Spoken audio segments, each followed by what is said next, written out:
aussi élever nos pensées vers Dieu notre Père, hein, pour demander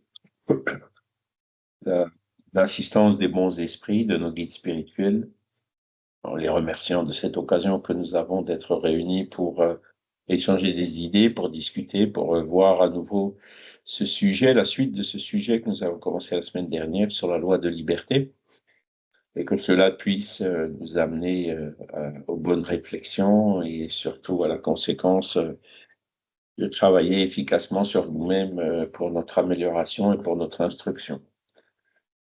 Et également, on n'oublie pas les esprits qui sont avec nous et qui apprennent en même temps que nous. Voilà.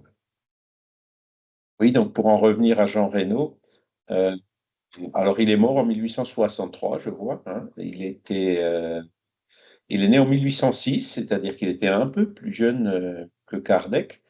Et c'était quelqu'un qui a fait une carrière politique, hein, sous-secrétaire d'État, conseiller d'État, député en France. Hein. Et donc, c'est ce fameux livre Terre et ciel. Alors, je vous confesse que je ne l'ai pas lu, hein, mais dans ce livre Terre et ciel, hein, euh, il développe ce principe, hein, de la préexistence de l'âme et de sa survivance sur Terre et sur d'autres planètes, hein, donc la palingénésie. Euh, voilà, et donc il renoue aussi un peu avec le druidisme, hein, qui avait déjà, il y a 2 millénaires, ces mêmes principes, hein, dans les principes de base. Hein. Euh, voilà. Et Jean Reynaud fait aussi partie de ceux qui ont rejeté le dogme catholique des peines éternelles, donc de l'enfer. Hein. Et son livre a été mis à l'index, hein, tout comme les livres de Kardec ont aussi été mis à l'index euh, après la publication du livre de l'Évangile selon le spiritisme. Voilà, donc Jean Reynaud fait effectivement partie de ces personnalités qui, des réflexions a largement anticipé philosophie spirit. C'était même un Saint-Simonien, hein. Il y avait un mouvement de Saint-Simoniens qui avait aussi pas mal de principes qui ont anticipé un petit peu le spiritisme. Voilà. Alors, Kardec ne connaissait probablement pas Jean Reynaud ni son livre au moment où il a écrit le livre des esprits, hein, puisque Kardec lui-même, il n'était pas favorable à la réincarnation. Hein. Il a fini par se rendre aux arguments qui étaient avancés par les esprits qui lui fait changer d'opinion. Alors que effectivement, il y avait des précurseurs comme Jean Reynaud qui l'exposait, et même les druides, hein, qui l'exposaient très clairement. Et on trouvera un article d'Alan Kardec sur Jean Reynaud dans la revue Spirit. Voilà. Voilà. Donc, merci Ok, pour cette merci beaucoup. question, Didier. La semaine dernière, on a vu la loi de liberté, on a vu la liberté de pensée, de conscience. Hein. C'est là où on a une liberté forte, hein, presque totale, et la question du libre arbitre et de la responsabilité. L'être humain a le libre arbitre dans certaines limites, hein, puisque le libre arbitre ne peut pas aller contre les lois de la nature, par exemple, hein, ou, euh, mais la liberté est aussi assortie de la responsabilité. Hein. Si on est libre de choisir ce qu'on fait ou ce qu'on veut faire ou ce qu'on ne veut pas faire, on est aussi responsable des choix qu'on a faits. Et on l'a vu aussi la semaine dernière, ce degré de responsabilité, il dépend plus ou moins donc de la conscience qu'on avait euh, sur ce qu'on faisait. Hein. Si quelqu'un qui sait que quelque chose n'est pas bien, hein, et qui continue à le faire en vertu de son libre arbitre, sera forcément plus responsable en sachant, il savait ce qu'il faisait, hein, que celui qui ne sait pas ce qu'il fait. Et ça nous rappelle en fait la phrase que Jésus a prononcée quand il était sur la croix, hein, juste avant de mourir, en disant Père, pardonne-leur parce qu'ils ne savent pas ce qu'ils font. Voilà. Le peuple à l'époque était encore animé par un certain fanatisme qui les aveuglait et ils ne savaient pas ce qu'ils faisaient, hein, choisissant par exemple de faire condamner Jésus à la place de Barabbas. Bon, c'était plus le fanatisme. Le fanatisme, par définition, n'est pas assorti toujours de réflexion. On tombe dans une espèce de tendance, un effet de groupe ou autre, qui fait que on réfléchit pas, ou alors on prend des positions et des opinions qui sont extrêmes. On n'est plus ouvert aux discussions et aux échanges, aux arguments des autres. Ou l'intégrisme qui va un peu dans le même sens. Et donc à partir de là, quand on ne sait pas ce qu'on fait, la responsabilité, et il y a des circonstances atténuantes. Voilà. Aujourd'hui, donc, on va voir la deuxième partie de la loi de liberté, qui est une fatalité et le principe de l'action et de la réaction. La fatalité, en fait, c'est un sujet qui est lié à ce libre arbitre. Si le libre arbitre stipule que, en fait, on peut faire des choix librement pendant notre existence. Donc, ça va un peu à l'encontre de ce qu'on appelle le déterminisme. Déterminisme, c'est un mot qui représente l'idée que tout est écrit d'avance. Donc, le déterminisme annule en quelque sorte la liberté. Si on suit le déterminisme, eh ben, sans le libre arbitre, l'être humain serait un peu comme un automate, un robot ou une machine. Et donc, un automate ou un robot, ben, il fait ce pourquoi il a été programmé à faire, ce qui a été déterminé pour lui. Donc, il n'a pas de libre arbitre, donc il n'a pas de responsabilité. Et donc, euh, les esprits sont très clairs et la logique nous dit que c'est pas ce qu'on voit dans l'humain. L'humain a quand même sa liberté de conscience, sa liberté de penser, sa liberté d'agir toujours dans certaines limites. Et donc que le libre arbitre est une des caractéristiques de l'être humain. Et donc ça contrarie le déterminisme. Néanmoins, on peut quand même parfois parler de fatalité. Alors, encore une fois, je vous vois. Est-ce que vous voyez toujours le texte complet là, ou est-ce qu'il est masqué par un autre Oh écran? non, c'est bon. Non, non, on le voit bien. Et je suis obligé je prends l'écran de Zoom et je le superpose à l'écran que je vous partage. Comme ça, je peux vous voir. Du moins le mieux possible, parce que du coup, ça cache le texte. Alors, attendez, je vais essayer d'enlever ça. Je vais voir, ça sera mieux. D'ici, tout est optimal. Et donc, la fatalité, c'est les événements qui paraissent arriver, qu'on n'a absolument aucun contrôle sur eux. Et c'est le premier point qu'on va regarder, la question 851 du livre des esprits, où Kardec demande, y a-t-il une fatalité dans les événements de la vie, selon le sens attaché à ce mot, c'est-à-dire tous les événements sont-ils arrêtés d'avance et dans ce cas, que devient le libre arbitre? D'accord? Donc, vous voyez, la question, elle est très claire et la réponse des esprits l'est aussi. La fatalité n'existe que par le choix qu'a fait l'esprit en s'incarnant de subir telle ou telle épreuve. Donc, la fatalité existe pour certaines choses, mais pas pour tout. D'accord? Et donc, par exemple, avant de se réincarner, on programme sa réincarnation, on programme le genre de vie qu'on veut avoir, on décide si on veut être homme ou femme, par exemple. On décide aussi la famille dans laquelle on va se réincarner, le pays, la culture dans laquelle on va se réincarner.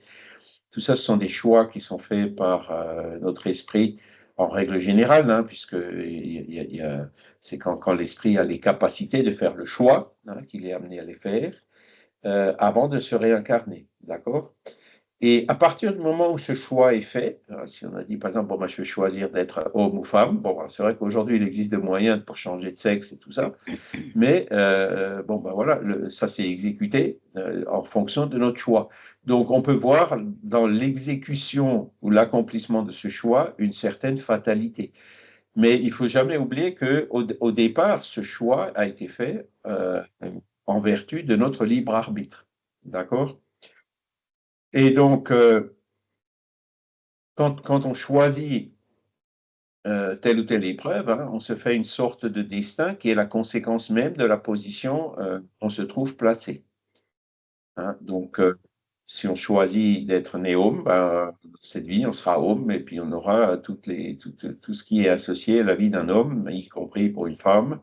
Si on choisit, par exemple, de naître avec une maladie, ça peut aussi faire partie des choix, eh ben, on va, ou avec une prédisposition à une maladie, on va, pendant notre vie, avoir cette prédisposition à cette maladie. D'accord? Après, les esprits complètent en disant, je parle des épreuves physiques, car pour ce qui est des épreuves morales et des tentations, l'esprit, conservant son libre arbitre sur le bien et le mal, est toujours le maître de céder ou de résister. Voilà. Donc, on revient encore une fois à ce qu'on a vu la semaine dernière, cette liberté de pensée, cette liberté de conscience, où là, on garde un degré de liberté qui est un peu plus grand, hein, qui est un peu supérieur. Et donc, on peut choisir, par exemple, de naître dans un milieu où on va subir des tentations, hein. Ça peut être des tentations au niveau de notre entourage, ça peut être des tentations au niveau de la société qui nous entoure, au niveau politique, divers et variés, hein. Mais on aura toujours le choix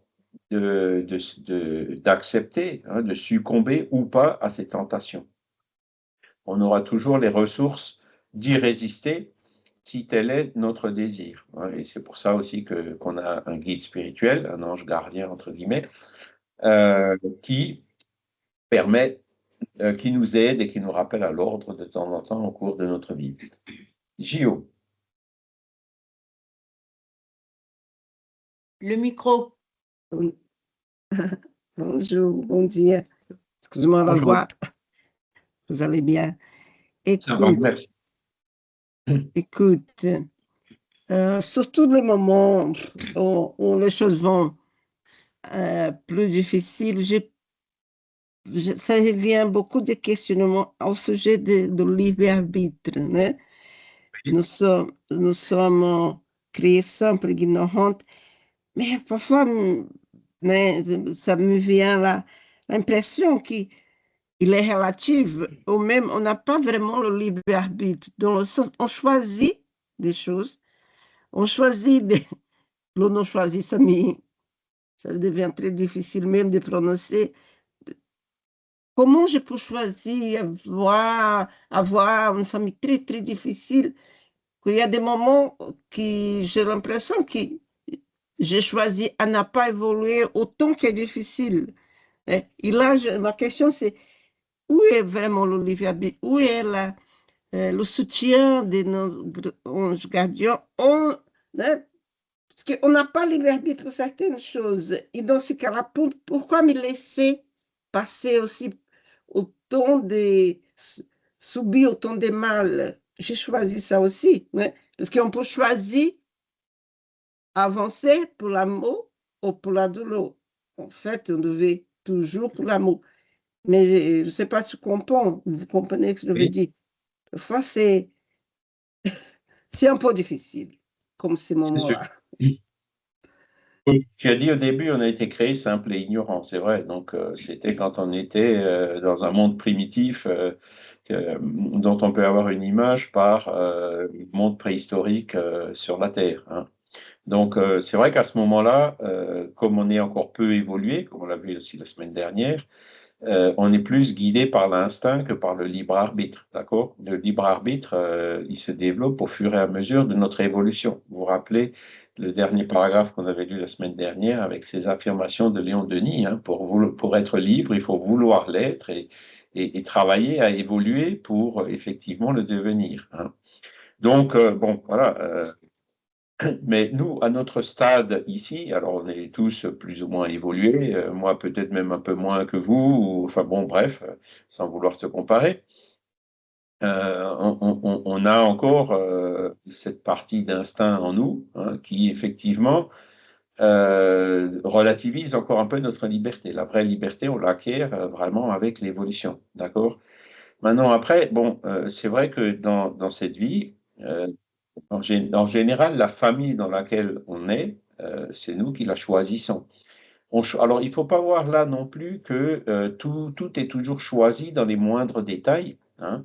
On choisit le genre de famille dans lequel on va se réincarner. Donc, en l'occurrence, d'après ce que tu dis, Gio, on peut choisir une famille entre guillemets difficile, hein. Mais comme tous les membres de notre famille ont eux aussi leur libre arbitre, hein, on saura que ce sera une famille difficile, mais elle pourra être plus ou moins difficile selon la manière dont chaque membre de la famille et selon nous-mêmes, on exerce notre libre arbitre. D'accord? Et donc, la famille difficile fait partie de ces événements de la vie qu'on a choisis nous-mêmes avant de nous réincarner. Alors, c'est vrai que la difficulté, c'est qu'on ne se rappelle pas toujours, hein, mais ce qu'il faut bien se dire, c'est que si on est dans une famille difficile, c'est parce que le fait de vivre avec des personnes difficiles, c'est quelque chose qui est utile à notre évolution. C'est quelque chose qu'on a choisi justement pour travailler, alors peut-être la patience, peut-être la résignation, peut-être le pardon, pour développer toutes ces valeurs qui, in fine, vont nous immuniser contre le cas, par exemple, d'une famille difficile, hein.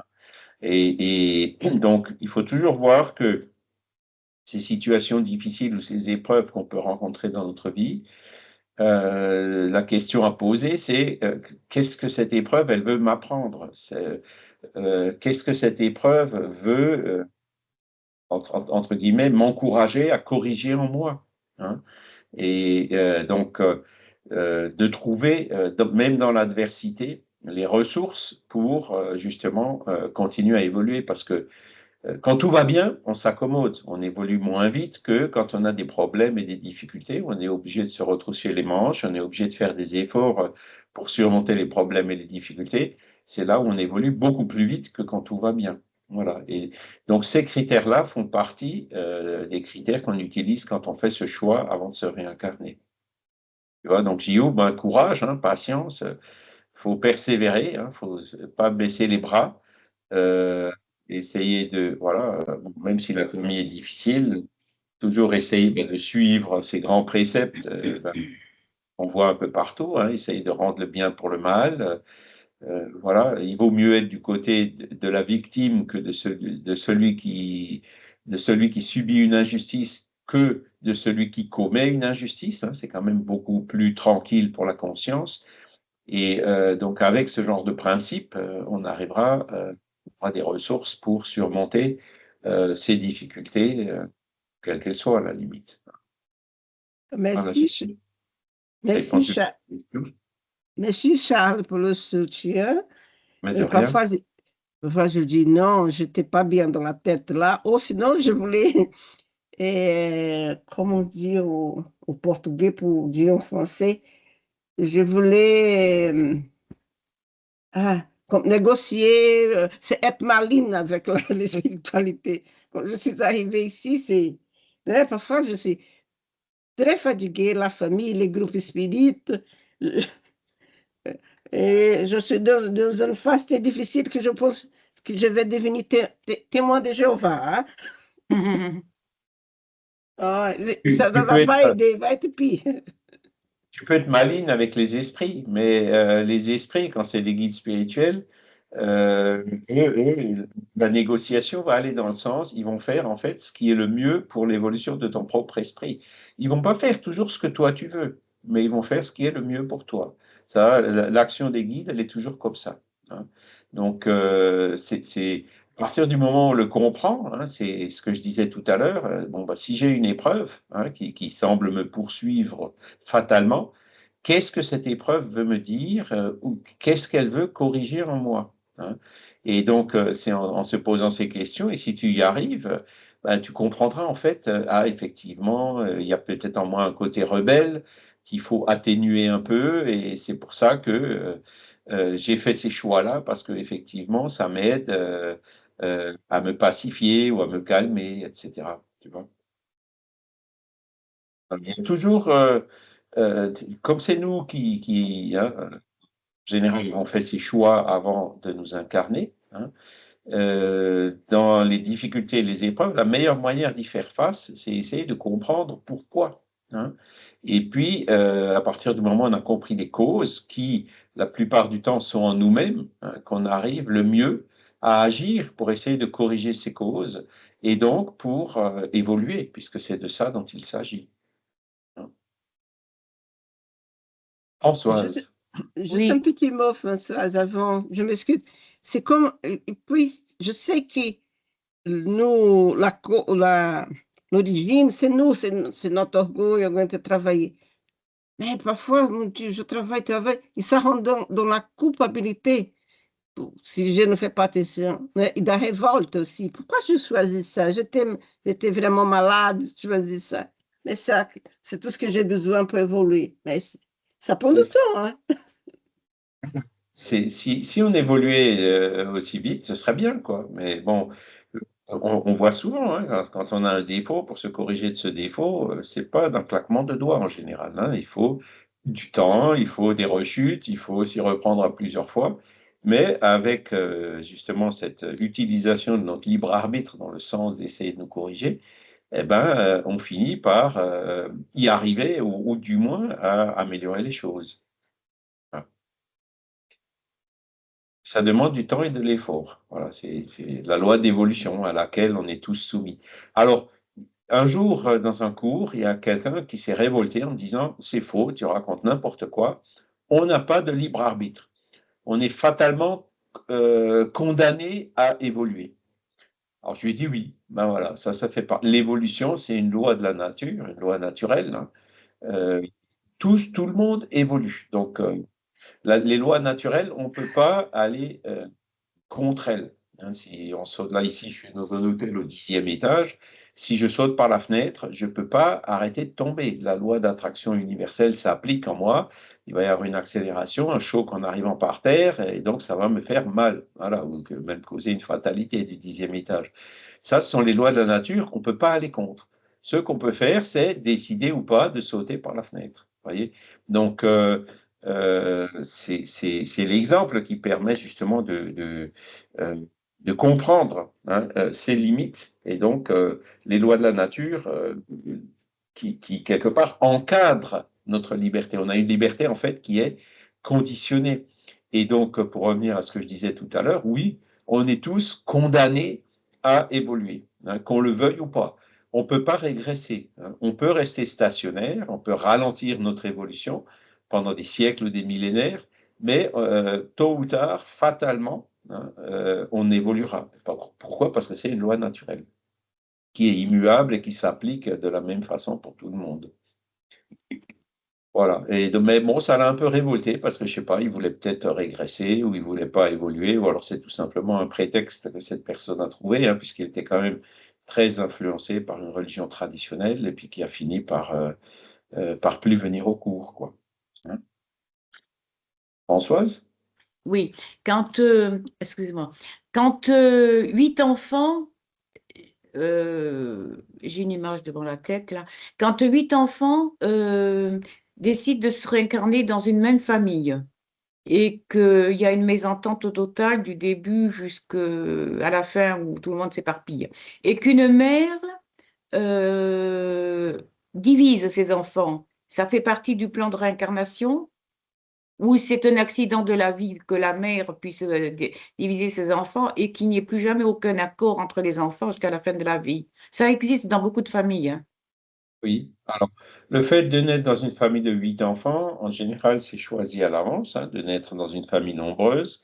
Par contre, le fait que la mère, comme tu le dis, a fait une action pour diriger ses enfants, là, on est, ce qu'on a vu dans la, c'est une question morale, hein. La mère, elle a ben, Responsabilité. favorisé certains au détriment des autres. Et donc là, elle a agi en fonction de son libre arbitre. Elle n'était certainement pas condamnée à faire ça, hein, parce que sinon, ça enfreindrait son libre arbitre moral. Donc, elle a certainement euh, succombé ou mal utilisé son libre arbitre ou commis des erreurs, et on en commet tous, hein. C'est là où il ne faut pas se culpabiliser, puisqu'on est loin d'être parfait. Euh, et donc, si elle a agi de la sorte, elle a agi plutôt en fonction de son libre arbitre. Donc, Mm. avant de se réincarner, elle a certainement été éclairée par les guides qui étaient là pour l'aider, en lui disant attention, des fois on choisit des épreuves, des barres qui sont un peu, des épreuves qui sont un peu difficiles, un peu à la limite de ce qu'on est capable de faire face. Et donc, ça augmente le risque qu'on n'y arrive pas et qu'on faillisse à ces épreuves. D'accord? Donc, ça fait partie des critères du choix. Hein.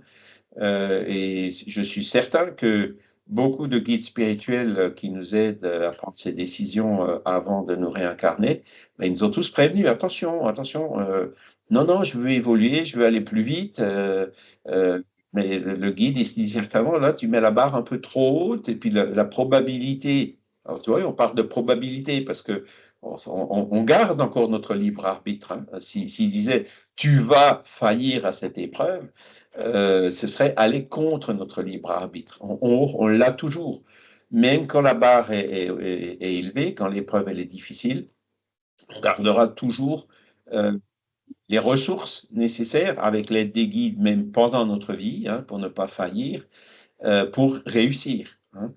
Y a une phrase qui dit que, c'est une phrase qui dire,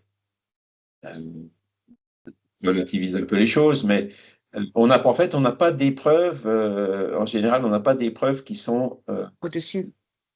surmontables. Voilà. Même si elles sont difficiles, on trouvera toujours, si on le veut, si on utilise correctement notre libre arbitre, des ressources pour les surmonter. Mais si on n'utilise pas notre libre arbitre, et c'est en ça même que réside notre libre arbitre, hein, on peut effectivement y faillir. Hein. Et l'exemple que tu donnes, quand une mère, par exemple, divise ses enfants, hein, au lieu au contraire de les réunir, ben, elle a probablement failli, entre guillemets, à une des épreuves, d'avoir 8 enfants et puis d'essayer de les éduquer, enfin de créer une harmonie entre eux. Voilà.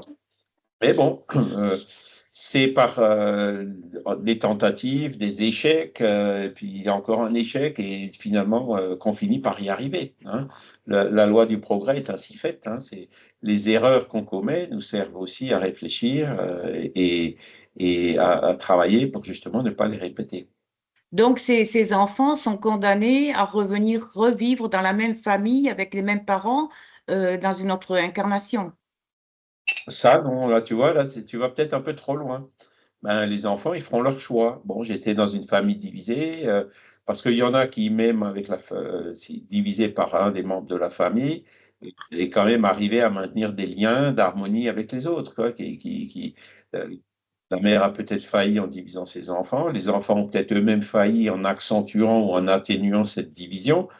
Voilà, il y en a qui peuvent quand même réagir bien.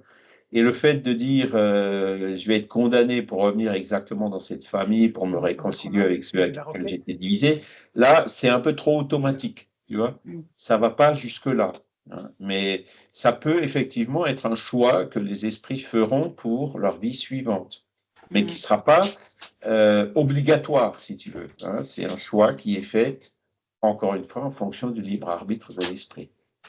Tous les frères et sœurs ne seront peut-être pas d'accord pour retenter l'expérience, quoi. Chacun a son libre arbitre, exactement. Il y en a un qui dira non, moi je ne veux pas, je vais passer, je vais aller complètement ailleurs, ou oublier ça définitivement. Bon, ben, c'est son choix. Il suivra un autre parcours, et puis, bon, ben, chacun continuera quand même à évoluer. Hein. Alors, ils se sont commis des torts les uns les autres, il faudra bien qu'ils les réparent d'une manière ou d'une autre. Hein, tu vois. Donc, ça fait aussi partie des choix, hein, c'est de réparer les torts qu'on a pu commettre dans d'autres vies. Hein, parce que c'est aussi quelque chose qui fait partie de ces lois de la nature, hein, pour effacer les erreurs qu'on a commises dans le passé ou du moins les remplacer par du positif. Oui, j'ai commis une erreur, j'ai par exemple causé du tort à telle personne, mais j'ai regretté. Hein, je l'ai senti dans ma peau parce que j'ai subi le même genre d'action que ce que j'ai fait aux autres. Et en plus, cette personne en particulier, j'ai réparé les torts que je lui ai commis dans la vie en faisant telle et telle chose. Voilà. Donc, à partir du moment où on a fait des erreurs et qu'on les a réparées, on a mis du positif sur du négatif, donc quelque part, on n'arrive pas à effacer toute la mémoire du passé et nos erreurs. Mais si on a, moi je me souviens d'un client qu'on avait aux Pays-Bas qui était assez remarquable par rapport à ça. Il disait, bon, on ne va pas vous condamner pour vos erreurs, on va observer l'attitude que vous avez après vos erreurs, hein. Donc, si vous avez des erreurs et que vous vous débinez, on vous jugera différemment que si vous avez fait des erreurs et que vous êtes resté là pour faire le maximum pour corriger les erreurs ou atténuer les conséquences des erreurs que vous avez commises. Voilà. En fait, c'est un peu ça le principe. D'accord? Voilà, Franck. Oui, en fait, j'avais une question hein, qui va paraître peut-être terre à terre, mais en reprenant la phrase, la fatalité n'existe que par le choix qu'a fait l'esprit en s'incarnant de subir telle ou telle épreuve, et en la choisissant, ok. Donc, est-ce que je peux en conclure que la gamine qui s'est fait massacrer là dernièrement a choisi cette vie, que son assassin, violeur, récidiviste, ignoré de la justice, a choisi cette vie? Est-ce que les juges qui ont été en dessous de tout ont choisi cette vie pour que finalement tout ça puisse se réaliser? Pour quel bien, au nom de quelle évolution, je ne sais pas. Je trouve ça insupportable. Parce que, en fait, raisonner comme ça veut dire que on met un point final à tout espoir de justice humaine. Ce ne sont que des accidents de parcours dans le cadre d'une évolution. Voilà. Donc, merci pour tous les enfants qui se sont fait massacrer, quoi. En fait, apparemment, ils ont choisi cette vie. C'est tout. Effectivement, dans les cas un peu difficiles. Donc, si on se met dans la peau de la gamine, Et bon, oui, elle a rien fait de mal dans cette ouais, vie. excuse-moi Charles, c'est vrai que moi ce que je trouve insupportable, c'est qu'on prend toujours des exemples à les soft. Pour ma petite évolution, mes petits défauts, mes petites choses à corriger. Mais la vie, c'est pas ça. C'est pas ça. La vie, c'est cette barbarie au quotidien, quoi. Et on peut Oui, alors, justifier cette barbarie? c'est ce que c'est ce qu'on nous montre, hein. On met Et les moi, en fait, projecteurs. c'est vraiment le point de rupture totale avec le spiritisme et je crois que je vais abandonner parce que je trouve ça insupportable comme Je vais même explication. essayer de Je suis te désolé. donner l'explication. Donc, cette gamine qui a souffert ça sans avoir rien fait dans cette vie pour souffrir ça, effectivement, le fait qu'elle souffre ça, c'est très probablement un choix qu'elle a fait avant de se réincarner. Et pour te faire comprendre ce choix, là, tu as une personne qui a mal utilisé son libre arbitre, hein, donc c'est le violeur ou l'assassin, qui a commis quelque chose d'abominable. Donc maintenant, donc cet assassin, il va passer déjà par la justice humaine, hein, en espérant Non, qu'elle non, fasse son c'est pas boulot. abominable, c'est pas abominable du tout. En fait, c'est son ange gardien qui l'a conseillé. Pourquoi, Donc, pourquoi ce serait un acte abominable? Il l'a refait plusieurs fois. Qu'est-ce qu'il fout son ange gardien dans ces cas-là? tout fait pour essayer de le dissuader de faire ce qu'il a fait. Et oui. Mais il ne peut pas aller contre le libre arbitre. Donc cet assassin a utilisé son libre arbitre dans le mauvais sens pour faire le mal. D'accord? Donc maintenant, on s'est mis dans la peau de la gamine, on va se mettre dans la peau de l'assassin, hein. Donc il va subir la justice humaine. Il va, bon, alors la justice humaine, elle vaut ce qu'elle vaut. Là, on ne va pas discuter de ça, mais on est d'accord. Mais la justice divine ou la justice naturelle, il n'y échappera pas. D'accord? Donc, il passera par des difficultés. Enfin, bon, après, on sait que quand au retour dans le monde des esprits, ça ne se passe pas toujours bien. Les histoires de nos solars avec le seuil, enfin bref, on a beaucoup d'exemples, hein, que deviennent les assassins après leur mort. Ils sont dans un trouble profond, etc. Donc, tout ça, ce sont les lois naturelles qui gouvernent le monde spirituel qui vont s'appliquer à lui, hein. Et bon, mets-toi après dans la peau, au bout d'un certain temps qui peut être très long, il sortira de ce trouble. Et à un moment donné, se posera pour lui le choix, qu'est-ce que je vais choisir pour ma réincarnation? D'accord? Et c'est dans ces moments-là qu'on se dit, eh ben, il pourra très bien faire un choix similaire à celui qu'a fait la gamine de souffrir une atrocité comme ça. Alors, ce qu'il faut qu'on fasse et qu'on travaille sur notre terre, c'est que ce genre de choses ne se produisent plus ou soient empêchées par la justice. Enfin, il y a différents moyens, hein, qui se produisent plus. Parce que le jour où ce genre de choses, ou par exemple le jour où il y aura plus de guerre on peut dire la même chose des gens qui sont là dans leur maison, qui se prennent une bombe sur la tête, qui souffrent de la guerre. Hein. C'est un choix qu'ils ont fait aussi avant de se réincarner. Hein.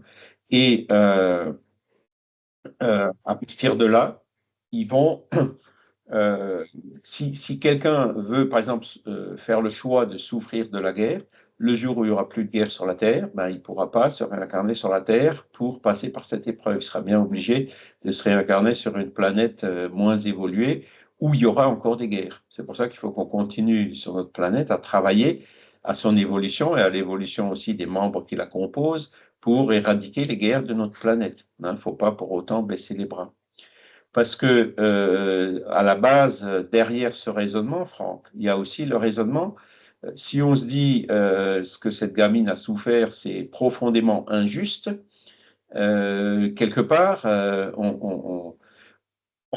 on insinue, on sous-entend, ou ça pourrait vouloir dire, ou ça pourrait signifier, ou avoir pour conséquence que Dieu lui-même est injuste. Hein. Et ça va à l'encontre des attributs de Dieu. Si Dieu existe, il est nécessairement juste. Et donc, même ces choses abominables qui se produisent doivent avoir une cause qui est juste. Parce que si notre raisonnement nous amène à dire que Dieu est injuste, ben, il y a une contradiction philosophique, il y a certainement une erreur quelque part dans le raisonnement. Donc le fait de dire que effectivement ça correspond à un choix délibéré qu'a fait l'esprit de cette gamine avant de se réincarner, ce serait, par exemple maintenant, si on travaillait comme il faut dans les groupes spirites, hein, comme le faisait Kardec, on pourrait très bien évoquer l'esprit de cette gamine et lui poser la question à elle. Hein, pourquoi est-ce que tu as choisi de passer par ça dans cette vie? Hein, et elle répondra certainement. Et on a des exemples de ça dans la littérature spirite, notamment celle de Kardec. Hein. Des gens qui ont vécu des situations abominables, des vies affreuses, et qui après sont venus dire, eh ben, c'était mon choix et ça m'a énormément aidé à évoluer. Hein. Et ils sont venus justifier et confirmer que c'est bien eux qui ont choisi ce genre d'épreuve et cette vie avant de se réincarner. Voilà. Donc, c'est là où, dans la philosophie spirit, alors, on trouve la logique derrière tout cela, hein, donc pour nous faire comprendre que même dans ces situations, dans ces cas difficiles, ça correspond quand même à un choix qu'on a fait de façon délibérée. Par contre, l'assassin, lui, il n'a pas été condamné à le faire. Il n'a pas choisi de faire ça dans cette vie. S'il l'a fait, il savait que c'était en vertu de son libre arbitre. Il aurait très bien pu ne pas le faire. D'accord? C'est ces principes-là qu'il faut appliquer dans tous ces raisonnements. Il y a une incohérence là.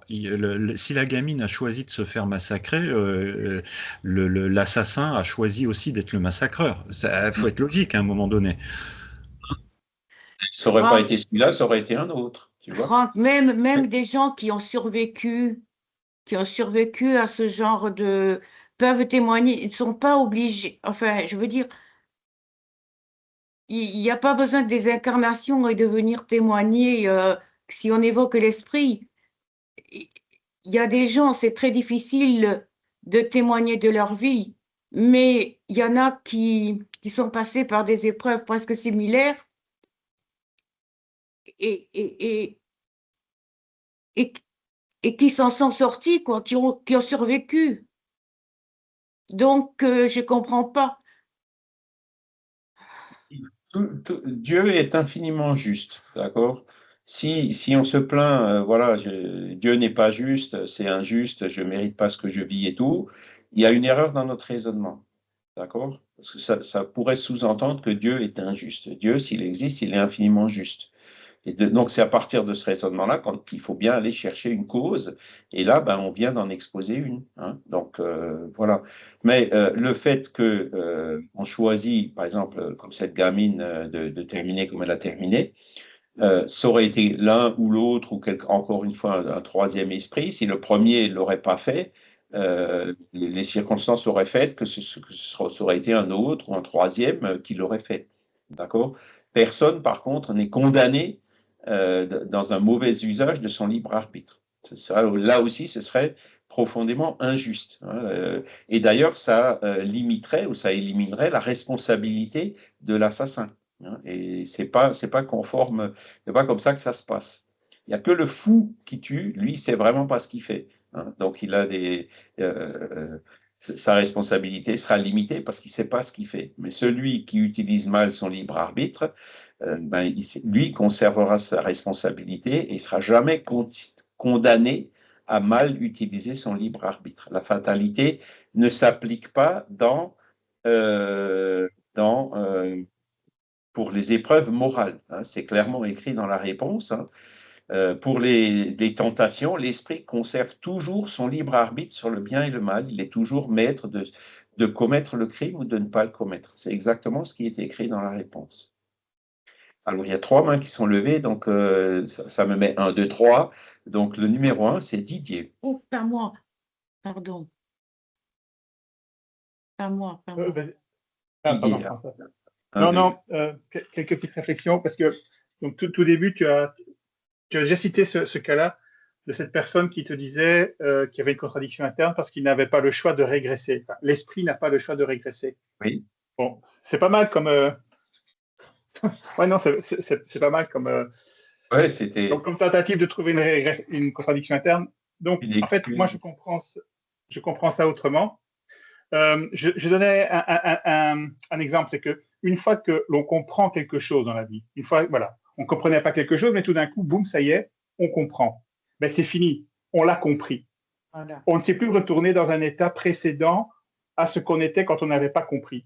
C'est pas possible de régresser à ce niveau-là. C'est compris, voilà. On peut peut-être oublier, mais la prochaine fois qu'on va retomber devant le même phénomène ou la même chose, on va beaucoup plus facilement recomprendre ce qui s'est passé parce qu'on l'avait déjà compris une fois. Et donc, on voit que dans certains cas, la régression n'existe pas. C'est juste pas possible. Et donc, je pense que ça doit être à peu près la même chose pour les esprits. Une fois que moralement, on a progressé et que l'on a compris quelque chose et que l'on a fait de cette chose sienne, il n'est plus possible de s'en débarrasser et donc de régresser. Par contre, un esprit peut toujours retourner dans un monde bien inférieur au sien s'il le veut. C'est ça un petit peu sa liberté. Donc, je pense que c'est un peu comme ça qu'on peut répondre à cette critique. C'est qu'à un moment donné, c'est un peu un système de cliquet, quoi. C'est compris, c'est acquis, et puis voilà. Et alors, voilà. Autre chose aussi, bon, on prête à Dieu toutes les meilleures qualités du monde. Hein. Il est parfaitement bon, parfaitement juste, etc., etc. Bon, bref, j'ai pas mis ma caméra, pardon. Que quand j'interviens, je mets ma caméra. C'est une erreur de ma part. Excusez-moi. Donc typiquement, Dieu est infiniment juste. Bon, je vais être honnête. Je l'espère de tout cœur. Mais c'est un dogme. Dieu pourrait être imparfait. Dieu pourrait être lui-même dans une approche de perfection de lui-même. Dieu pourrait faire des essais. Je n'en sais rien. Hein. J'espère qu'il est ce qu'on dit. Mais pour moi, c'est un dogme, c'est une croyance. Ça me conviendrait que ça soit comme ça, mais certaines personnes disent que Dieu lui-même est en phase d'apprentissage. Je n'ai pas d'opinion là-dessus, c'est trop loin de moi, mais voilà. Donc, je ne sais rien dire d'autre. Pour moi, c'est une croyance que Dieu est parfaitement bon, parfaitement juste, parfaitement tout ce qu'on veut. Peut-être pas, je n'en sais rien. Il est au-dessus de nous, ça c'est sûr, mais peut-être qu'il ne fait pas parfait encore. Peut-être que lui-même, il progresse. Voilà. Ça fait partie de la question de Dieu qu'on a vue au début du cours, vers le début, où donc ce dogme, enfin du moins la croyance en l'existence de Dieu, elle est aussi basée sur un raisonnement, qui était, vous vous rappelez, sur la loi de causalité. Il n'y a pas d'effet sans cause. Donc, il y a besoin quelque part d'une cause première qui est ce qu'on appelle Dieu. L'univers a pour cause, selon certains, le Big Bang. Mais oui, mais quelle est la cause de ce Big Bang? On peut toujours aller, chaque fois qu'on a trouvé une cause, la voir elle-même comme un effet, pour encore une fois continuer à chercher la cause. Et par itération, on arrive comme ça à la nécessité d'une cause première qui est ce qu'on appelle Dieu. Et après, les attributs de Dieu sont aussi basés sur des raisonnements, en se disant, bon, voilà, les lois de la nature, il y a une harmonie qui règne dans l'univers, on y voit un grand degré de perfection, d'immuabilité aussi, puisqu'elles ne changent pas, ces lois de la nature, hein. Et donc, c'est derrière cette constatation qu'on détermine cet attribut de Dieu qui est infiniment juste. Après, quand tu dis oui, mais est-ce que l'infiniment juste, c'est vraiment infiniment juste? Là, ça devient un peu plus compliqué parce que ça rentrait dans l'essence divine, quoi, hein. Et ça nous dépasse. Aujourd'hui, on n'a pas les moyens de le savoir. Et c'est comme tu dis, c'est très au-dessus de nous, très loin de nous. Et donc, dans les raisonnements qu'on peut faire, hein, c'est parce qu'on a quand même beaucoup de mécanismes de fuite devant notre évolution, hein, en disant ouais, moi je mérite pas ça, je mérite mieux que ça.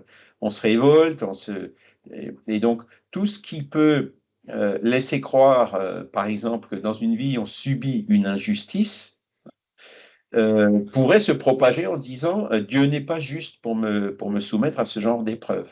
Et là, il y a forcément quelque part une erreur de raisonnement, puisque ça contredit la réflexion qu'on a faite justement pour arriver à cette infinie justice de Dieu. D'accord?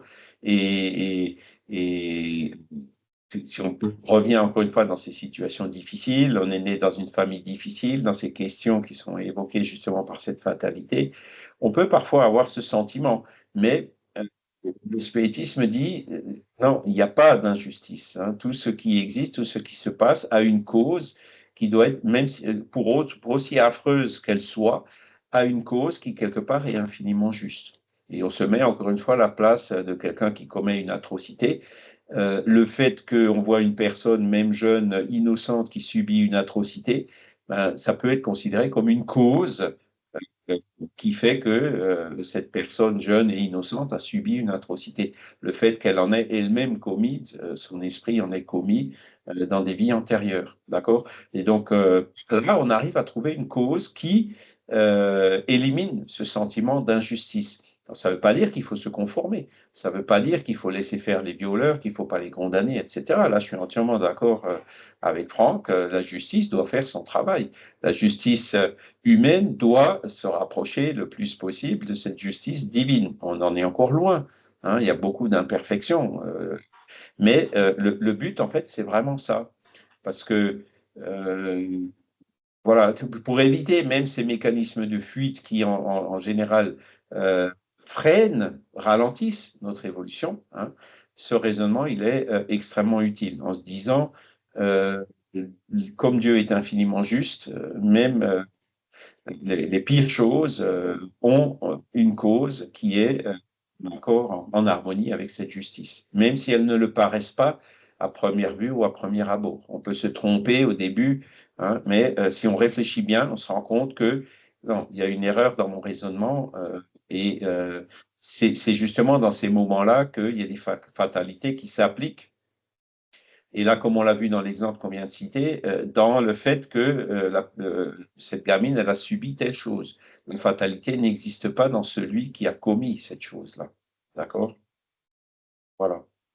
Bon, ce sont les principes qu'énonce le spiritisme et c'est ce qui est censé nous aider le plus dans notre travail individuel et indélégable, hein, intransférable d'évolution personnelle. De faire de sorte que on utilise toujours mieux notre libre arbitre. Peut-être aussi, je voudrais dire, parce que j'entends souvent Franck et je réfléchis un peu à ça, mais je sors un petit peu du spiritisme. Il y a en mathématiques, donc plus dur que ça, plus preuve que ça n'existe pas, ce qu'on appelle le théorème d'incomplétude de Gödel. Ce théorème dit en gros que certaines propositions dans un système mathématique ne peuvent pas être démontrées dans ce système-là. Il faut sortir du système mathématique. Voilà. Et j'ai l'impression que c'est un petit peu, enfin, c'est pas qu'une impression, ça je pense que c'est vrai. Par rapport à notre monde, à nous, c'est la même chose. Il y a des propositions, donc des affirmations, on va dire, que l'on ne peut pas démontrer. Par exemple, Dieu existe, on ne peut pas démontrer. Dieu n'existe pas, on ne peut pas le démontrer. Et comme nous sommes nous-mêmes plongés dans notre monde, on n'a pas accès à ces démonstrations, à ces preuves que Franck voudrait avoir. C'est impossible. Il faut sortir du système. Donc, on sort du système, nous, on l'espère par la mort, et à ce moment-là, on a une meilleure vue. Mais tant qu'on est incarné, il est impossible d'avoir une quelconque preuve parce que les propositions que nous pouvons démontrer font partie d'un certain groupe et ces propositions-là, concernant Dieu, concernant l'après-vie, n'en font pas partie. Donc, c'est indémontrable. Et donc, je dis, il existe quelque chose d'identique en mathématiques, c'est ce fameux théorème d'incomplétude de Gödel, qui dit, ben voilà, certaines propositions ne sont tout simplement pas démontrables, ni qu'elles sont vraies, ni qu'elles sont fausses. Or, elles sont soit vraies, soit fausses, mais c'est indémontrable. Je pense que, voilà, moi, j'en suis resté là. Notre vie sur Terre nous limite de facto. Donc, tout ce qu'on va dire en dehors, donc le spiritisme, c'est juste une hypothèse. Le truc, c'est de voir, parmi toutes les hypothèses qu'on nous propose, laquelle fait plus de sens pour chacun. Bon, moi, je n'ai pas trouvé mieux que le spiritisme. Le jour où on me propose quelque chose de mieux, peut-être, mais pour l'instant, je n'ai pas trouvé mieux que le spiritisme. Oui, en fait, Didier a raison, mais en plus, j'allais dire, on fonctionne aussi sur entre guillemets, des idées toutes faites, comme cette conception d'un Dieu tout-puissant, juste, tout ça. C'est pas du tout le Dieu, entre guillemets, qui est décrit dans la tradition judéo-chrétienne, par exemple. Dieu est complètement souverain, il fait ce qu'il veut. Il suffit de lire le livre de Job. À un moment donné, il va même dire, je me repens d'avoir créé l'humanité, parce que c'est une telle catastrophe, donc il va virer tout le monde avec le déluge, même si c'est une allégorie, ou si on peut le considérer comme un... Mais Dieu, finalement, n'est pas là pour... il n'est ni juste, ni bienveillant, ni tout-puissant, ni omniscient.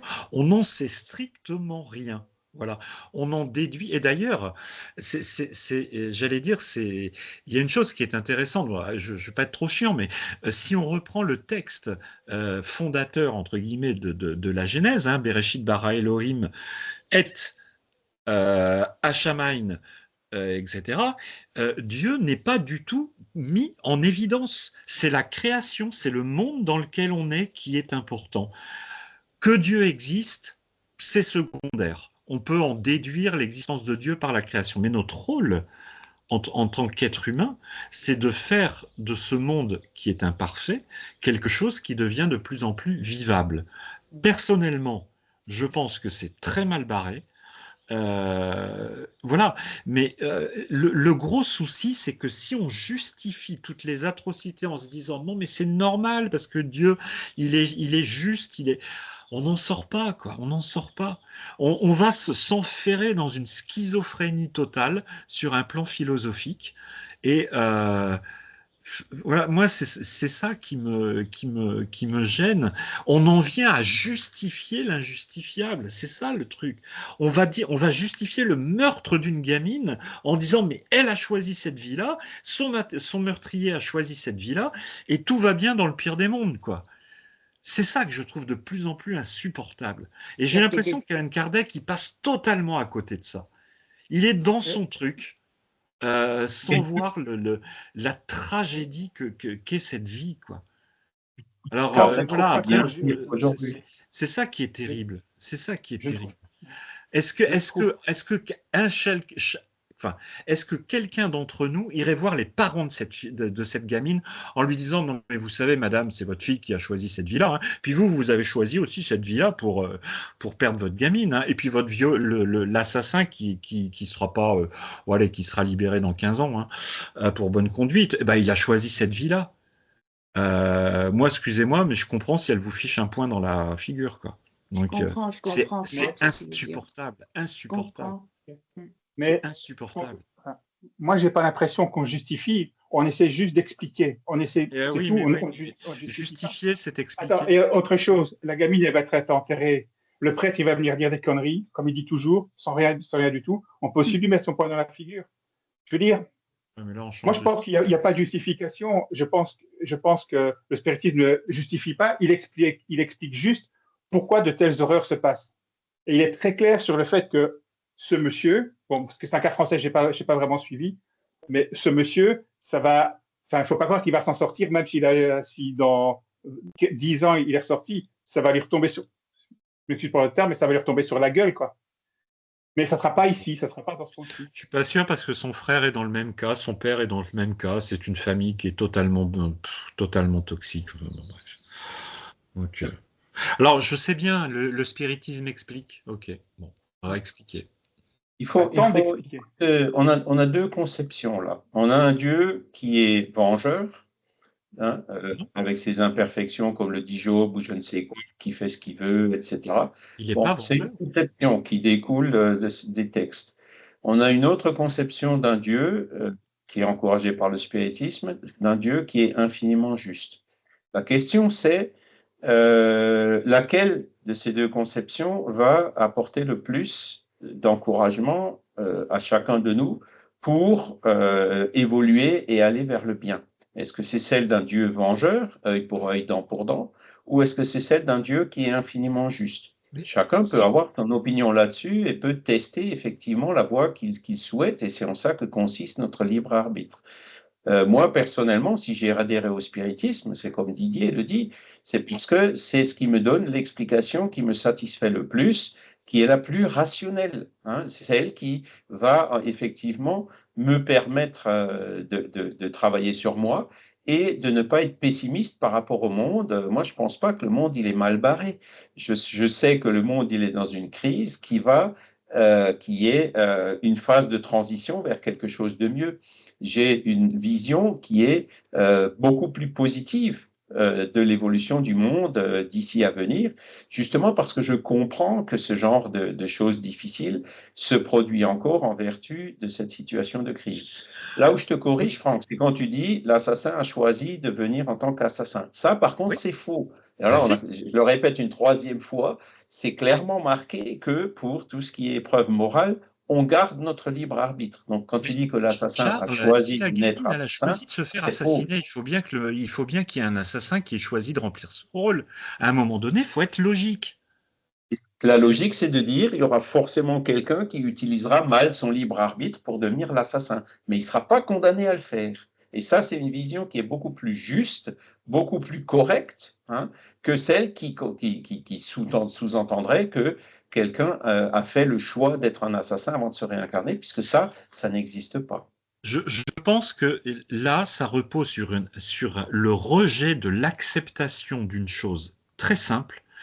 Le spiritisme rejette viscéralement le fait qu'un individu choisisse sciemment, délibérément, volontairement de faire le mal. Oui, c'est vrai. Et le spiritisme explique pourquoi ce choix il est plus cohérent avec une philosophie globale au niveau de la vie et de l'humanité. Donc c'est vrai, personne ne choisit de faire le mal. C'est quelque chose parce que sinon, on serait encore une fois un automate. Ah bah c'est pas de ma Et faute, pas du hein. tout. J'ai C'est été un libre poussé, j'ai eu arbitre. une pulsion, on entend tellement de choses. Le Mais non, mais spiritisme c'est un dit libre non. arbitre. Le libre arbitre, c'est le choix de faire le bien, le choix de faire le mal. Donc je choisis de faire le mal. C'est Pourquoi ça. je serais dédouané du choix de faire le mal au nom de quelque chose qui n'est pas recevable? Faut être logique, encore une fois. Le libre arbitre, c'est la possibilité de faire, comme ça le nom le dit, librement, consciemment, une action délétère qu'on appelle le mal, qu'on appelle tout ça. Parce que si on n'accepte pas cette idée, mais on va s'enferrer dans un truc complètement... on va jamais s'en sortir, quoi. On va jamais s'en sortir. Et là où tu n'as pas encore compris, Franck, ton raisonnement, il est un peu oblitéré par quelque chose qui le fausse, hein. On n'a pas fatalement, on n'est pas condamné fatalement à faire ce choix. Et c'est justement parce qu'on a le libre arbitre qu'on sera toujours libre de le faire ou de ne pas le faire.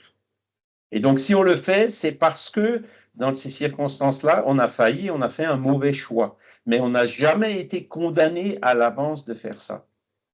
C'est justement là qu'il y a l'essence du libre arbitre, hein, et pas dans le fait que, désolé, j'ai été condamné à faire le mal, donc je fais le mal parce que j'ai été condamné à le faire. Ça n'existe pas. Ça enfreint le libre arbitre. C'est justement quand on est condamné à faire quelque chose qu'on n'a plus le libre arbitre. Or, on l'a.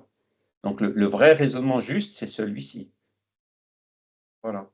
Alors, 2 autres mains, il y en avait même 3 qui sont levées. Donc, il y a Gio.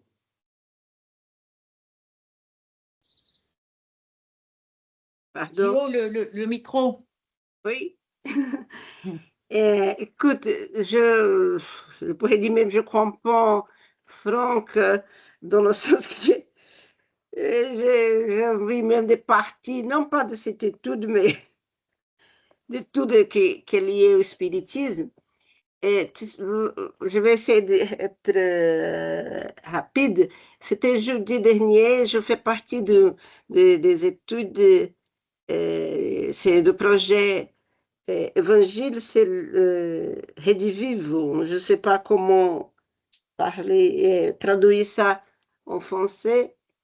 Mais c'est un projet qui, on étudie bien l'Évangile, hein.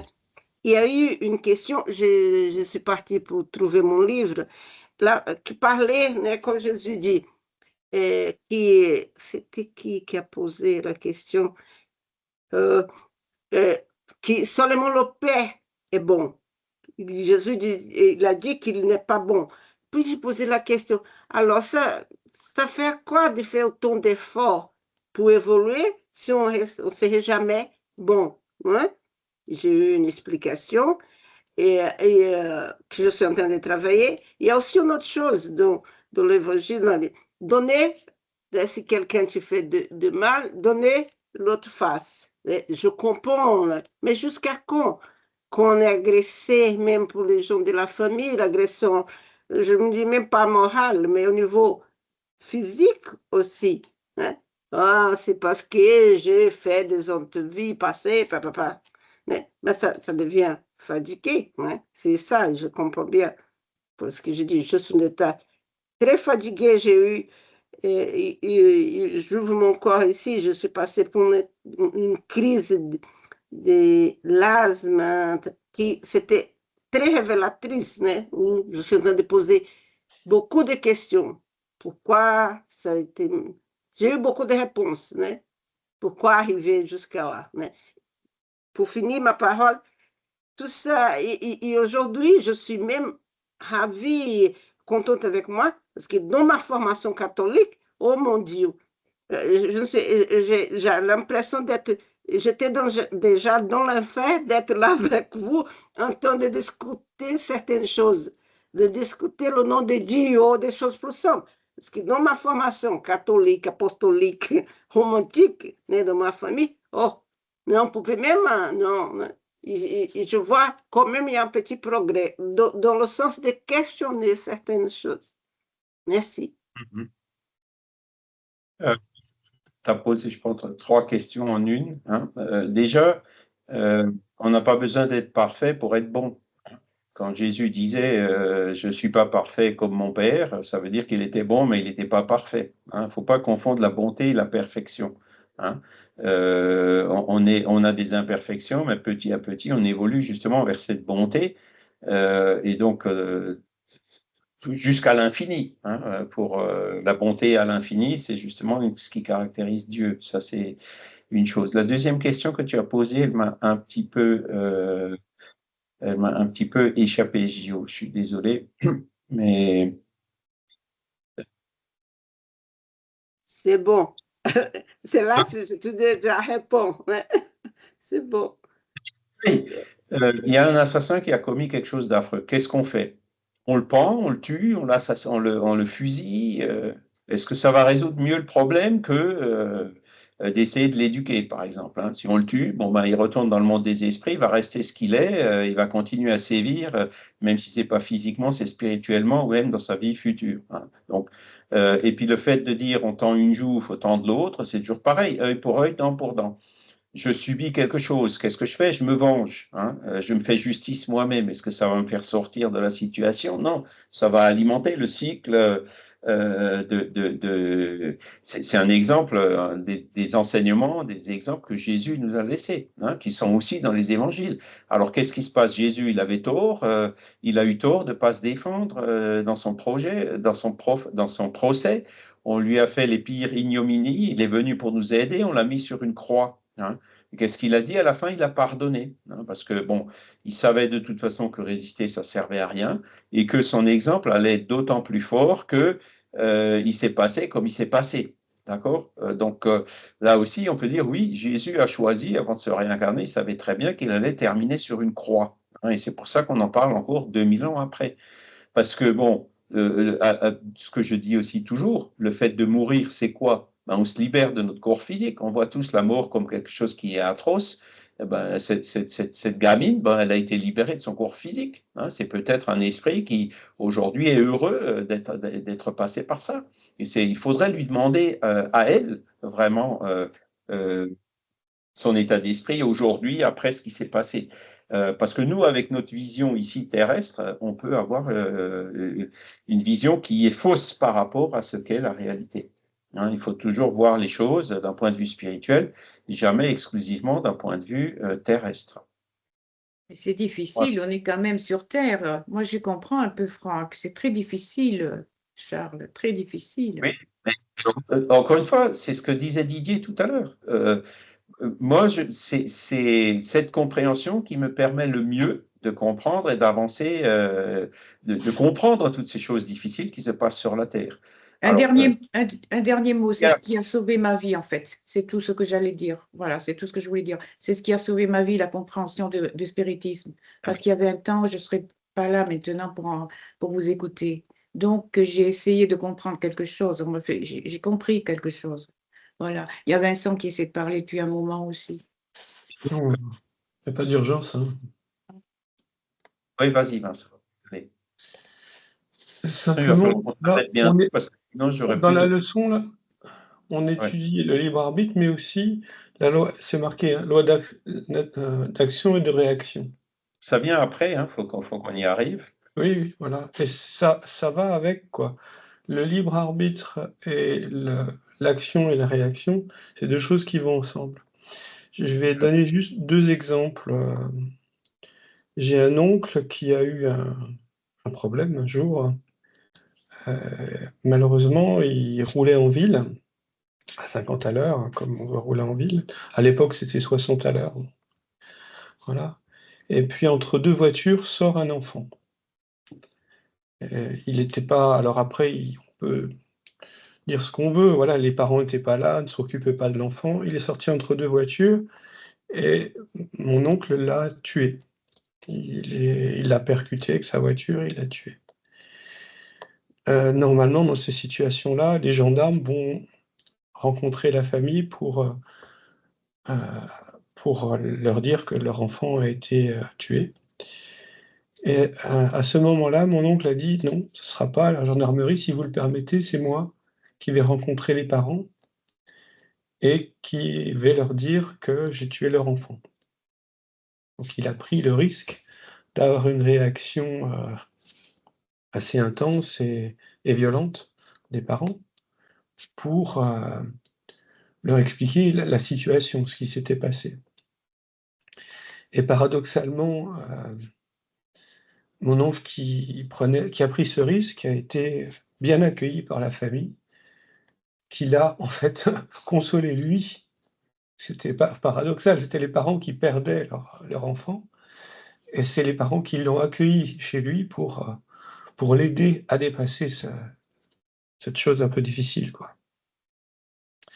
La deuxième réflexion, que je voudrais donner, donc c'est pour ça que je parle de l'action-réaction, voilà. La façon dont on va se projeter dans le monde, l'action qu'on va avoir sur le monde, c'est-à-dire que si les parents étaient dans la haine de mon oncle, ils n'auraient fait que détruire leur enfant a été détruit, ils n'auraient continué que la destruction. Et ils ont fait le choix d'arrêter cette destruction et de dire maintenant, je vous accueille, je vous aide. Alors que c'était eux qui étaient à aider à ce moment-là. Il y a un autre moment où ça a été le cas, par exemple, au Bataclan, il y a des gens qui ont perdu leurs enfants, qui ont perdu des jeunes gens. Et je me souviens du discours des gens qui sont passés à la télévision et qui ont dit: «Vous avez tué nos enfants, vous n'aurez pas notre haine». C'est très important. C'est pas un hasard. Quoi qu'il arrive dans nos vies, nous sommes responsables de la façon dont nous sommes au monde. Si nous sommes dans la haine de l'autre, dans la haine de la vie, dans la haine en général, on recevra de la haine. Est-ce que c'est ça qu'on a envie d'avoir? Je ne suis pas sûr. Et ce qui est le plus difficile, c'est d'être dans l'amour de la vie, dans l'amour de ce qui existe, peu importe les circonstances qui sont face à nous. La façon dont nous allons réagir ou agir par rapport aux circonstances de la vie, c'est notre responsabilité. Et ça, c'est très important. Exactement. Est-ce qu'il vaut mieux aller dans des perspectives de vengeur, de se faire justice soi-même et tout ça, ou plutôt dans des perspectives de pardon, voilà, ben c'est clair que si on veut aller vers le bien, la violence entraînera toujours la violence, hein. Et puis, Donner un autre c'est exemple. l'exemple de Jésus, hein. C'est bon. Est-ce qu'il avait raison ou est-ce qu'il avait tort, hein? Tout à S'il fait. avait tort, on n'en parlerait plus. Je vais donner un autre exemple. J'étais en difficulté au travail. Hein, au travail, j'étais dans un travail d'ouvrier à la chaîne et les chefs d'équipe supportaient mal que je ne fasse pas le volume de pièces qu'il fallait faire dans la journée. Donc le chef d'équipe de la contre-équipe m'agressait verbalement et me menaçait physiquement. Moi, je me suis retiré, à l'infirmerie pour me protéger, par exemple, hein, mais je n'ai jamais eu de haine par rapport à cet homme qui était agressif vis-à-vis de moi. Je pense qu'il était, victime de ses pulsions qui étaient dues à son enfance difficile. Il a eu un père militaire qui l'a maltraité physiquement, moralement et il ne faisait que reproduire cette, souffrance qu'il avait en lui et je lui ai toujours dit que, voilà, je ne lui en voulais pas du tout, qu'il avait été utilisé par un système productif, un système d'usine où on préférait donner des coups aux gens et leur donner des coups de pied aux fesses pour les faire travailler plus vite, plutôt que de les inclure comme des partenaires de productivité, des partenaires qui ont une moralité et une capacité à mettre en œuvre et à être entendus. Donc, j'ai toujours dans ma vie essayé de ne pas créer du lien avec des gens qui créaient de la tension avec moi. Et j'ai été même dans des situations où, j'ai été traîné devant les tribunaux par des voilà et je n'ai jamais eu de haine vis-à-vis de ces gens. J'ai toujours eu de la compassion par rapport à ces gens. Voilà et c'est important d'être au monde, de choisir la manière dont on est au monde et de pas subir, le monde comme quelque chose de difficile, mais choisir la façon dont on agit par rapport à une situation difficile. C'est vrai, hein, le monde, il est ce qu'il est. Les lois du monde, les lois de la nature qui gouvernent le monde physique et spirituel sont ce qu'elles sont. La question, c'est exactement ce que tu dis, Vincent. Est-ce que moi, je veux être en harmonie avec ces lois ou est-ce que je veux rester en disharmonie avec ces lois? Et si tu fais le choix, comme tu nous l'as expliqué, de chercher à être en harmonie avec ces lois, ben c'est ça qui va te faire évoluer vers le bonheur, hein. C'est ça la question. Si on préfère la haine ou la vengeance, bon, ben, on se met en disharmonie avec ces lois et on évoluera forcément moins vite. Mais là encore, ça applique le libre arbitre. On aura le choix de choisir une voie ou l'autre. Gio? Charles, je pense que c'est par rapport à la question que j'ai posée, que tu as oublié, jusqu'à quand on limite, né, la question. Quand quelqu'un tu frappes, donner l'autre côté du visage, né? Et merci Vincent pour ce que vous avez dit, parce que ça me fait penser ce processus maintenant de l'asthme régénératrice, on va dire, où je parlais à Gorete, ela m'a parlé, né, que je voulais m'enfuir, elle a senti que je n'étais pas bien, elle a dit, Gorete, c'est la présidente de la Fédération Spirit suisse, et elle m'a dit une chose, qu'il faut que je mette ça en tout que je fais. C'est mieux avoir la paix que la raison, la paix intérieure. Alors, on va continuer parce qu'il nous reste encore à peine 10 minutes. Là, après, il faut que je coupe. Hein. La question du libre arbitre peut se résumer ainsi. L'homme n'est point fatalement conduit au mal. Donc ça, c'est une confirmation de ce qu'on a vu tout à l'heure. Hein. Les actes qu'il accomplit ne sont point écrits d'avance. D'accord ? Parce que ça fait partie justement de cette, de cette liberté morale. Sinon, on n'aurait pas... Voilà. Les crimes qu'il commet ne sont point le fait d'un arrêt de destin. On les commet en vertu d'un mauvais usage de notre libre arbitre. Il peut, comme épreuve et comme expiation, choisir une existence où il aura les entraînements du crime, soit par le milieu où il se trouve placé, soit par des circonstances qui surviennent, mais il est toujours libre d'agir ou de ne pas agir. Ainsi, le libre arbitre existe à l'état d'esprit dans le choix de l'existence et des épreuves, et à l'état corporel dans la faculté de céder ou de résister aux entraînements auxquels nous nous sommes volontairement soumis. Hein. La fatalité n'est pourtant pas un vain mot.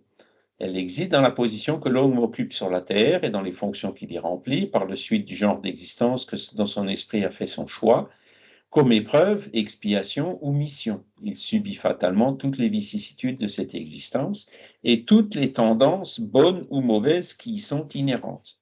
La fatalité est donc dans les événements qui se présentent, puisqu'ils sont la conséquence du choix de l'existence fait par l'esprit. Elle ne peut pas être dans le résultat de ces événements, puisqu'il peut dépendre de l'homme d'en modifier le cours par sa prudence. Voilà. Donc ça, c'est un commentaire que fait Alan Kardec à cette question 872, et je trouve que là, on voit vraiment le bon sens incarné de Kardec qui nous explique de façon très, très claire toutes ces questions. Enfin, en tout cas, moi, c'est l'explication qui me satisfait le plus aujourd'hui. Hein. Une explication qui laisserait sous-entendre une injustice divine ou quelque chose comme ça me satisfera beaucoup, beaucoup moins que celle-ci qui est absolument cohérente autant avec ce qu'on voit et qui arrive à le concilier avec cette infinie justice divine.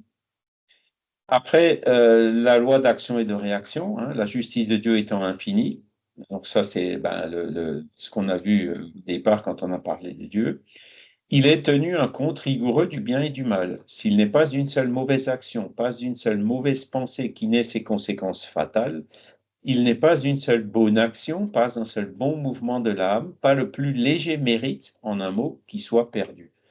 Donc ça, c'est la loi d'action et de réaction, hein, qui développe beaucoup dans le ciel et l'enfer, qui dit que si on sème le bien, on récoltera du bien, si on sème le mal, on récoltera du mal. Hein, ça fait partie aussi de ces lois de la nature pour justement nous faire comprendre et nous apprendre à discerner le bien et le mal.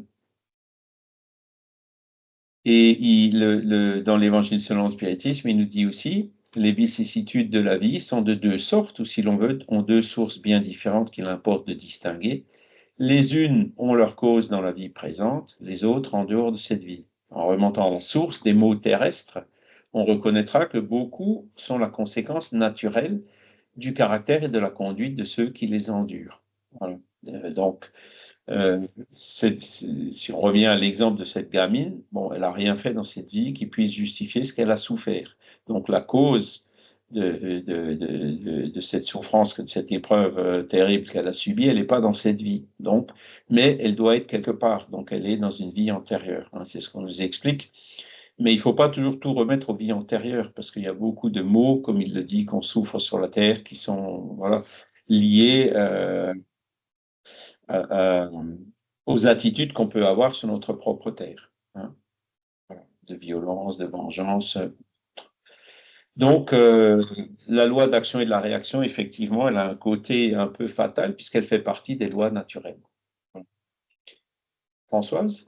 Oui, moi je voulais simplement dire, ça me fait penser à un soldat que l'on envoie en guerre, qui même se propose d'aller pour défendre son pays, et ce qui lui arrive sur le terrain, ça me fait penser, c'est pas vraiment le choix qu'il aurait fait, qu'il a fait avant de se réincarner. Il a choisi, avant de se réincarner, de passer par l'épreuve de la guerre, ok, mais tout ce qui va arriver sur ce terrain de guerre, tout ce qui va arriver, d'accord, il y a aussi, lui, dans ce qu'il va faire, s'il commet des atrocités ou pas, bon d'accord, il y a le choix, le libre arbitre, mais tout ce qu'il va faire n'a pas été préparé avant son incarnation. C'est ça que je voulais dire. Ou alors, j'ai rien compris des textes.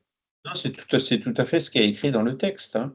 Le fait qu'il se retrouve dans une situation de guerre, c'est un choix qu'il a fait avant, mais après, pendant cette guerre, s'il viole ou s'il commet des atrocités, ça n'a pas été écrit d'avance. Ça, c'est le mauvais usage de son libre arbitre dans cette épreuve qu'il traverse. Donc, Voilà, c'est tout à fait ça. Les détails, personne n'est condamné à faire le mal. Le fait de faire le mal, c'est un choix, un mauvais usage de notre libre arbitre.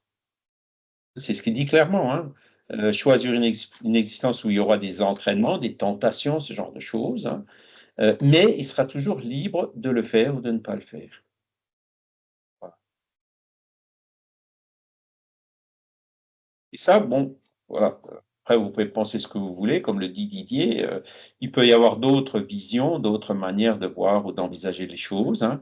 On est passé, après des siècles, voire des millénaires, d'une conception d'un Dieu vengeur qui punit à l'enfer éternel, etc., hein, à une vision d'un Dieu qui est infiniment juste, hein. C'est cette deuxième vision qui me convient beaucoup mieux que la première, qui est absolument illogique d'un point de vue moral et d'un point de vue philosophique, hein.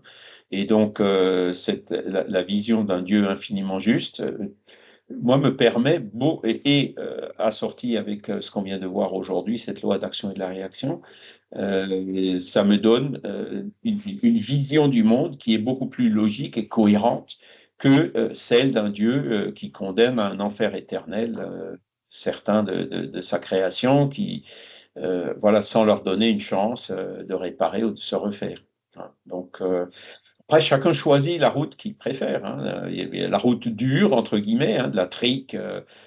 C'était parce que Jésus n'a jamais dit que son père, il était aussi dur que ça, hein.